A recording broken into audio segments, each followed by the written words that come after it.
Hey everyone, welcome back to the channel. I'm really glad you're here because today's topic is one that a lot of people don't talk about honestly. If you're going through a spiritual awakening right now, or even if you're deep into your non-duality journey, you might be wondering, why don't I feel good all the time? Shouldn't I be more peaceful by now? And that's exactly what we're going to explore. The truth is, you're not supposed to be happy all the time during awakening. And that's not a flaw in your path. That's actually part of the path. In the New Age movement, and in a lot of modern spiritual content, you'll hear people talking about raising your vibration, choosing joy, and manifesting bliss. While these ideas can be uplifting in the short term, they create a very dangerous misunderstanding that awakening equals constant happiness. But if you look at any real awakened teacher, whether it's the Buddha, Ramana Maharshi, Nisargadatta Maharaj, or even modern voices like Eckhart Tolle, they never said awakening is about always feeling good.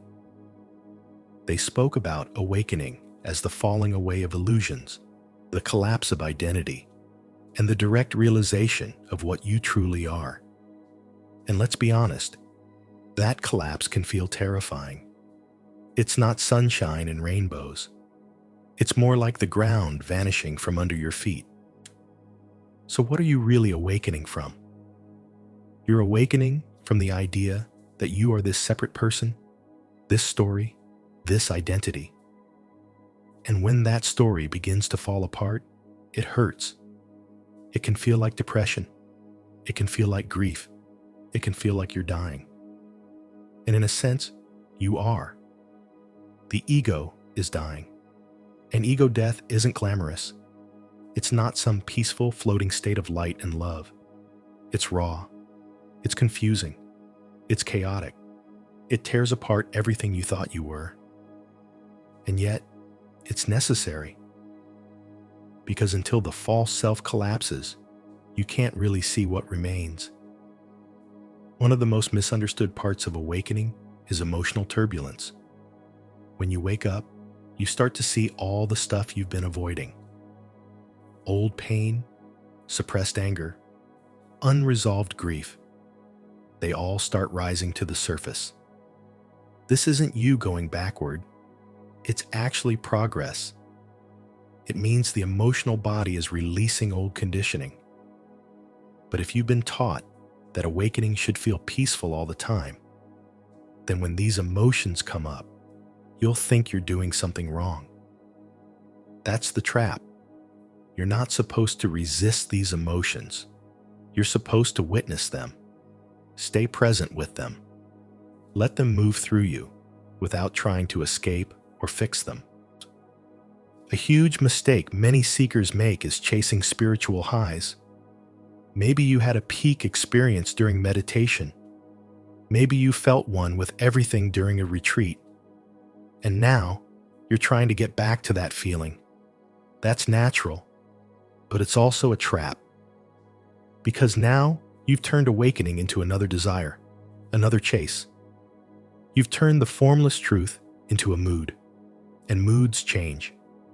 Awakening is not about achieving a blissful state and staying there. It's about realizing what you are beyond any state. Peace might come. Joy might come. But so will sadness, confusion, and fear. Don't chase or resist. Just witness. Here's the part that nobody tells you at the beginning. When you start waking up, it might feel like you're breaking down. Your old life might stop making sense. You might lose interest in your career, your relationships, even your identity. And it's scary. But it's not because something's wrong. It's because something is being taken away so that something deeper can emerge. You're not being destroyed. You're being remade. And remaking is not painless. It's humbling. It burns. But it's the fire that clears the illusion. In non-duality, we begin to see something profound. You are not your emotions. You are not your thoughts. You are not the identity that's trying to make sense of all this.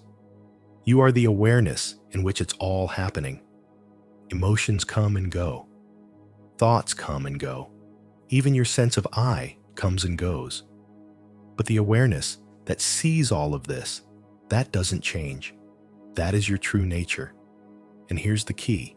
That awareness doesn't care whether you feel happy or not. It's already at peace. It's already whole. It doesn't need fixing. There's a new age idea floating around that says you should only surround yourself with positive energy, that negative emotions are toxic, and that you should stay high vibe. But this is just spiritual bypassing.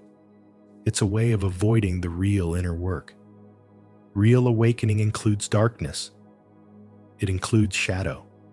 It includes crying on the floor and not knowing who you are.